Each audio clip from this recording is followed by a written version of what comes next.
계속해서 다음 주제 자세히 살펴보겠습니다. 미디어와 콘텐츠 산업 중심의 이른바 구독 경제가 전 세계적으로 급성장하는 상황에서 코로나19 사태까지 겹치면서 올해도 디지털 구독 경제 서비스 시장이 크게 성장할 전망인데요.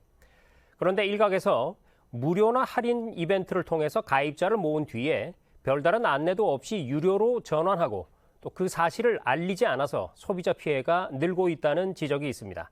자세한 내용을 금융위원회 중소금융과의 유원규 사무관과 짚어보겠습니다. 사무관님 안녕하세요. 네, 안녕하세요. 네, 요즘 사실 멜론이나 넷플릭스 같은 서비스 참 많이들 이용하죠. 그런데 이런 서비스를 무료로 이용하다가 나도 모르는 사이에 유료 결제로 전환되는 일이 있어서 소비자 피해가 늘고 있다고 하는데요. 실제 사례를 좀 소개해 주시죠. 네, 가장 흔한 사례는 무료 이벤트에 가입하면 한 달 후부터 유료로 전환돼서 일정 요금이 자동적으로 결제되도록 하는 것인데요. 특히 무료 이벤트는 크고 선명한 글씨로, 유료 전환은 작고 희미한 글씨로 표기를 하다 보니 소비자가 잘 모르시는 경우가 많았습니다. 거기다가 무료에서 유료로 전환되기 전에 미리 알려주는 업체도 거의 없었습니다. 다만 앞으로는 구독경제 사업자들은 유료 결제 전환 일정을 사전에 소비자들에게 명확한 방법으로 안내해야 됩니다. 저희 금융위는 이런 내용을 담은 여전법 시행령 개정안을 최근에 입법 예고했는데요. 앞으로 유료 전환 일정은 최소 7일 전에 문자나 메신저, 음성통화 등의 수단으로 통보를 해야 되고, 구독경제 사업자들이 이를 잘 지키지 않을 경우 피의사가 시정을 요구하거나 가맹계약을 해지할 수도 있게 됩니다. 네, 지금 설명해 주신 부분과 함께 또 이런 것도 있습니다. 그러니까 가입 절차는 굉장히 쉽게 해놓고 반대로 해지나 환불하는 절차는 복잡하고 어렵게 해놨다. 이런 문제도 제기되는 건데요. 이 부분은 어떻습니까?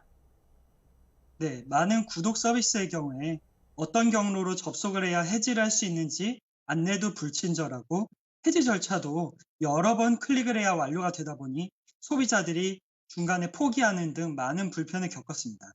거기다 정규 영업시간 외에는 고객센터를 아예 운영하지 않는 경우도 있었고요.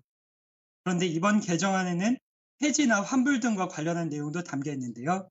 서비스 해지는 영업시간 외에도 간편하게 신청할 수 있도록 하고, 정기결제 해지 시에도 사용한 만큼만 부담하도록 하면서 환불 수단을 해당 구독경제 서비스에서만 이용할 수 있는 포인트 같은 것으로 제한하는 것도 금지가 될 예정입니다.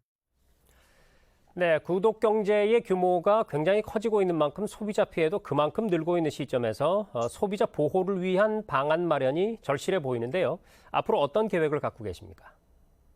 저희 금융위는 여신전문금융업법에서 결제대행 업체를 통해 구독 서비스를 카드로 결제할 경우 거래를 취소하거나 환불 규정 등 신용카드 거래를 위한 사항을 규정할 수 있는 점에 착안해서 관련 시행령 및 표준약관 개정을 통해서 소비자를 보호해 나가고자 합니다.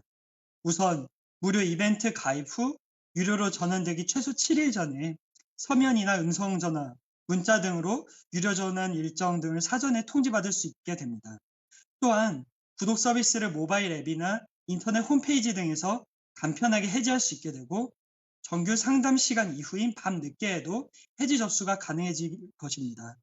또한 구독 서비스 해지 시에 이용 내역이 있다고 하더라도 소비자가 사용한 만큼만 부담하도록 규정하고, 환불 수단도 포인트가 아니라 카드 결제 취소, 계좌 입금 등으로 소비자가 선택해서 받을 수 있게 될 예정입니다. 네, 법과 제도가 바뀐다고 하니까 빨리 좀 안착되기를 기대해 보겠습니다. 지금까지 구독경제 소비자 피해 방지 문제와 관련해서 금융위 중소금융과의 유원규 사무관과 짚어봤습니다.